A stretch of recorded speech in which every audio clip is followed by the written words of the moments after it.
Reporter Masego has been tracking that story for us today and joins me from the newsroom with an update. Masego, you spent the day at the Randburg taxi rank. What was the mood there amongst taxi operators and drivers about the planned shutdown for tomorrow?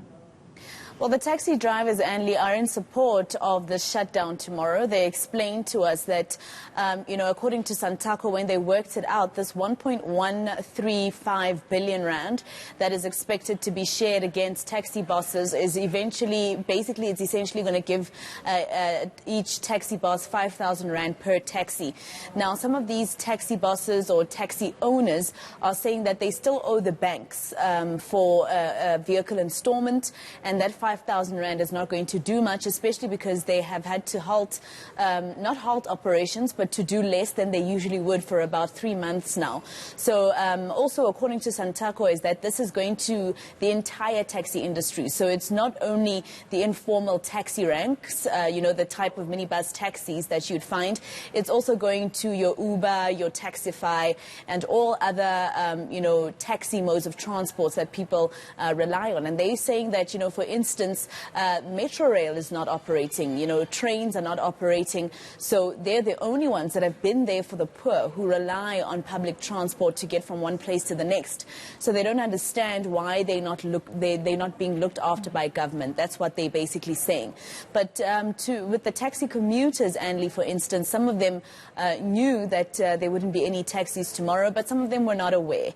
And, a lot of them are saying that they're just going to have to stay at home and not go to work, because what else are they supposed to do? That's the only mode of transport that they can use at the moment. Some of them that we spoke to are saying that they're going to have to hike to work because, unfortunately for them, the policy at their jobs is a no work, no pay policy. So they need to make their way to work tomorrow, whether there are taxis or not. So whether it's dangerous for them or not, they're going to have to hike to work. So that's the situation we found in Randburg. Masego, the taxi industry seems to know very well that it's in a position to hold the entire country to ransom.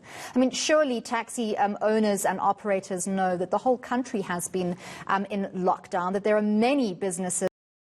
They're asking for that to reopen. We don't know exactly when that's going to start, but government did say that taxi drivers would be able to go to other provinces. They also want to have more than that 70% load that they were asked to have during the lockdown, or rather from the beginning of the lockdown, which meant that they were only allowed to have 10 passengers. In fact, in the beginning, Anley, it was 7 passengers per load, and then government brought that up to 10. Now they want the full capacity, which is 15 passengers in the vehicle, and they're saying that that's going to assist them to be able to make money like they used to. But, Anley, going back to what you were asking, there is an African proverb that says, and I keep referring to it because it's so true, there's an African proverb that says, when 2 elephants fight, it's the grass that suffers. So that's the situation we find ourselves in. Like you're saying, the taxi industry, knowing that they can hold the country to ransom because they do cater for a lot of people. It's thousands of people who rely on taxis to get from one point to the next, thousands of poor people who rely on taxis to get from one point to the next.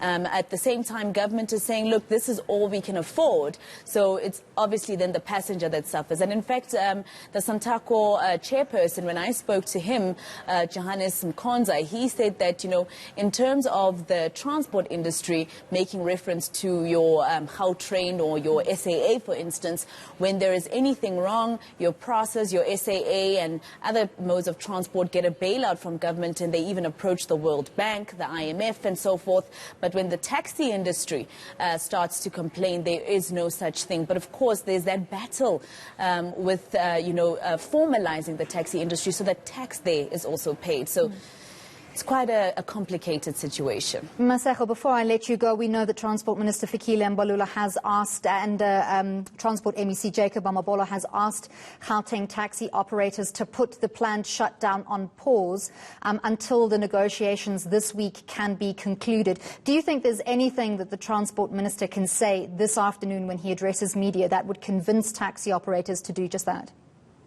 Well, I did ask taxi operators what would happen if, for instance, the government comes back to say that they'd put more money into this relief fund. And they said that's the only way that they'll be able to sit down. And they're saying that if government doesn't come back to say that they'll add more money to that relief fund, they will have to go on to Plan B, which means that it's probably not only going to be tomorrow that commuters suffer, but, some taxi bosses saying that they're looking at 2 days at the end of the month, which is obviously also going to be a problem because there are people at the end of the month who rely on taxis not only to get to work, but to be able to get to the shops that they need to get to buy the groceries that they need. So we, according to our interviews with Santaco and other taxi associations, for instance, there are taxi associations in Soweto that have let me know this afternoon that they are also joining the shutdown, and they are not even affiliated to Santaco, but they are joining the shutdown. They're saying that the only way is for government to add more money. They're asking for about 20,000 rand per taxi. They're saying that will cover the 3 months, loss that they've made. They're talking about 2.1 million rand that they've lost every single month. Due to the lockdown, and that's just Gauteng province. So, we'll find out at 4 o'clock when the minister briefs the media exactly what he's been able to do.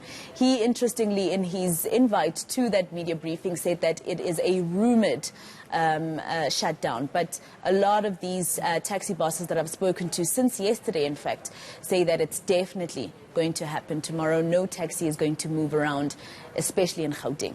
Right, thank you very much for that, Masego Ratlaga.